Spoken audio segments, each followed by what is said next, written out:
2. We are presented by Progressive Insurance. Today is the deadline, 4 p.m. Eastern Time, for NFL teams to put tags on players. Franchise tags, transition tags. Were you guys big tag players growing up? Tag your it? Yes. Like the actual game? Loved it. I was more Tag, hide and seek. Hide and go seek, all of it. Yeah, hide and seek. Is hide and seek in the tag family? No.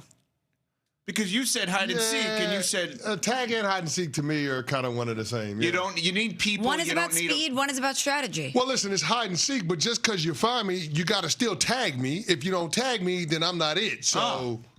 Oh, really? I play Yeah. hide and seek where if I find you, it's over. No, It's a wrap. it's the combination. No, because So you got you're saying hide How and can seek, someone I'm not find counting, you? you're hiding, I'm finding you, I tag you. Trust me, the house I grew up in the Bronx, there's plenty of places to hide. Plenty of good places to hide. It was great.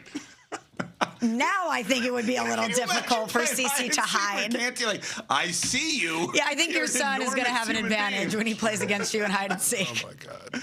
But no, I would say they're in the same family because they're school activities or like playground activities that you don't need a basketball, football, whatever. You don't need any kind of props. You can just do it, right? Hide and Accessories. seek. Yeah, accessories. Thank you. Anyway, so today is the tag day in the NFL. And I got to tell you, I didn't think of this at all when going into yesterday's show.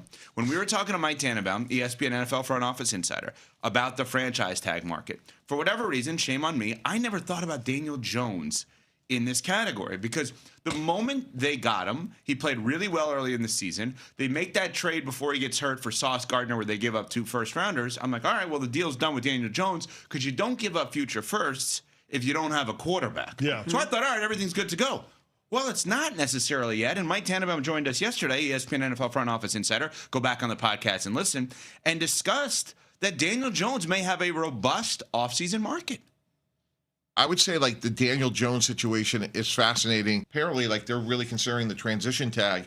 That means that he'll be tendered the average of the 10 highest paid quarterbacks, and the Colts have the ability to match in terms of an offer sheet. I wouldn't be surprised if a team gave him an offer sheet. I think that'll be a story that we're going to be watching very closely over the next couple of weeks. Could the Steelers, identify him and say, hey, we got a new head coach and we think this guy's the quarterback of our future? Arizona, new head coach. Is he the quarterback of our future? And now we still have the 3rd pick in the draft and we got Daniel Jones. Like, we could turn this thing around quickly. All right, so he's throwing a curveball here. Should the Colts tag him? And if not, who could swoop in? Yeah, I mean, the Colts should absolutely tag him because what are they doing without him? That's the part that I don't know the answer to. Do they feel like Daniel Jones is the best available option for them in terms of gettable quarterbacks this offseason? Or do they feel like they can take another step if they added a different element to that offense? So I don't know where the Colts land on it, but the bet that they made in the middle of the season to me signals that they believe that Daniel Jones is the guy. Now, what gives you cause for pause with committing long-term to DJ is the injury history, right? The reason why he was available in part was because he had an ACL injury a few years ago with the New York Giants that led to his ouster. He ends up signing a 1-year deal with Minnesota. Then after that, opportunity presents itself with the Colts. I don't know exactly how to build a contract out for Daniel Jones because where the quarterback market is gone, where the guaranteed money is gone, is a place that will make you really uncomfortable. What I don't understand, though, if you're Indianapolis, is why you would opt for the transition tag, which in effect only gives you first right of refusal, versus paying $6 more million on your cap this year for the franchise tag and guaranteeing that no one else has the opportunity to sign Daniel Jones. Because you're trying to figure out the puzzle with Alec Pierce as well.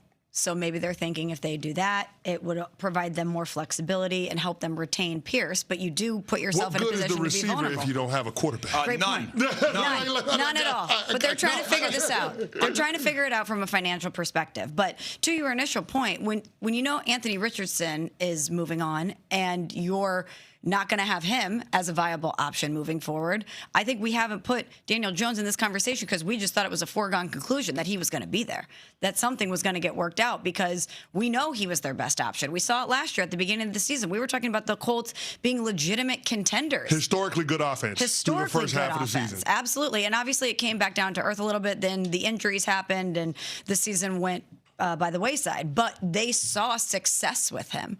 He came into Indy. He was a great teammate. He was effective. He was productive. I guess we just all assumed that it wasn't going to be an issue. But, yeah, the transition tag is confusing to me, too, because why would you want to put yourself in a vulnerable position with him when you don't have another option? Well, a couple of things on this. You asked what value is the quarterback when the wide receiver or without the wide receiver without the quarterback. Actually, I'm going to correct something I said. I said none. I would say negative value. If you have that much money invested in a wide receiver and you don't have a quarterback, it actually creates negative value because you can't then get a quarterback. See Justin Jefferson. Correct. Okay, so now the second part of this that's interesting. So just in layman's terms, so people understand, the franchise tag means no one can touch him but the Colts, really. If you want to give away 2 first-round draft picks, like I said, cool. No one can touch him but the Colts. Yeah. The transition tag, or no tag at all, gives other teams, Pittsburgh, Arizona, Minnesota, where he's been, the option of creating a contract. It's called the poison pill kind of contract, where the Colts couldn't match it because of the way it's structured. That they literally are structuring the contract not because it's best for the player, but because it's worst for the Colts. Is how they would structure the contract. But you just brought up something else that I had not thought about, CC, which is you said, well, maybe the Colts thinking a different direction makes more sense for them. What direction would that be? Are there names that you would say, maybe it is smart for the Colts to say, if the market gets to this number, we should not bring back Daniel Jones? Well, yeah. I mean, if the Seattle Seahawks have taught us nothing else, it's about being able to find value where other teams can't, especially at the most important position in the entire sport. The Seahawks found that in Sam Darnold. You look at that Sam Darnold contract, that is an average starting quarterback's contract. And they got above average quarterback play. The question you would have to ask yourself is, on the franchise tag or on a long-term deal, can Daniel Jones exceed the value of the contract that you give him? So let's put the transition at 37.8. So let's just say it's $38 million. He is going to make low end between $38 and $44 million per year. Sorry, per year. I'm not a Kyler guy. That said, what is Kyler going to make?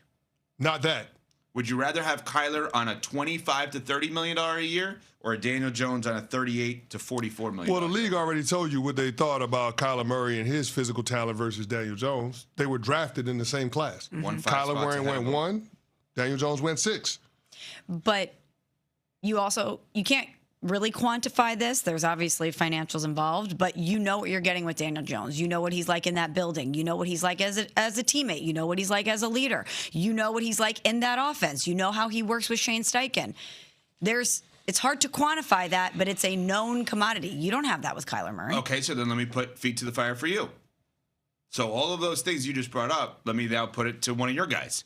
Malik Willis at $20 to $25 million a year, or Daniel Jones at this number. I love Malik Willis. Right. So Malik Willis is going to cost you more than $25 million. But what I'm saying to you is, you just threw a curveball to the curveball. We had a curveball yesterday with Mike T saying Daniel Jones, robust market. Yeah. We hadn't really thought about that in depth, or at least I hadn't. So let me not speak for you guys. Now you're saying maybe it is smart for the Colts to actually voluntarily move on from him and not tag him, and that if he prices himself out of their market as an injured player, go somewhere else. Well, let's look at it the other way. Look at what the Indianapolis Colts are bringing to the party. Look at the supporting cast. Look at what the team was in the first 2 months of the season. Does that become a more attractive place for prospective quarterbacks that are gettable this offseason? So if you're Kyler Murray, or if you're Malik Willis, or if you're Kirk Cousins, if you want to, it is Indianapolis an attractive destination comparison to the other spots that have vacancies at their starting quarterback job? Well, you have to tell us something we don't know. Do they already know that? Oh, they should absolutely know that. So they will know if one of these guys, if they went to ZipRecruiter and created an opening for this job, they know who's applying. Yes. That they don't have to wait by 4 p.m. Eastern today on the franchise. Yes. Maybe that's one of the reasons that their deal has not worked out yet with Daniel Jones. Maybe he's looking at it saying, I want all this money and I can get it. And they're saying, you're not worth it, especially banged up, when we know these three guys would love our job. But I guess my question is, why tag them at all then?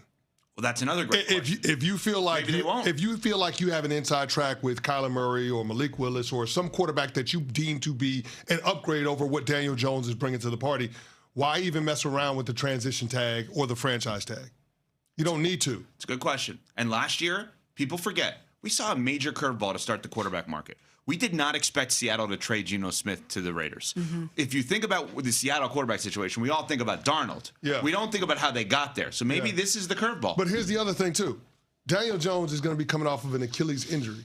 Do we really think that Daniel Jones, off of injury, a catastrophic injury like that, is going to be the same guy that we saw in the first 2 months?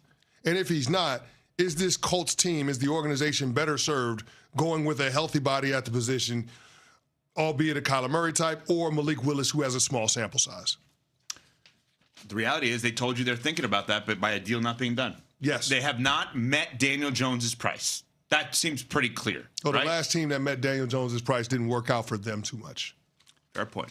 It's not working out for me when I'm looking outside and I still see snow and more is on the way, and all I want to see is the True Green truck in my driveway and those little signs that said they came and made my lawn look better. That's what I want to see. So if you're in a warm weather climate right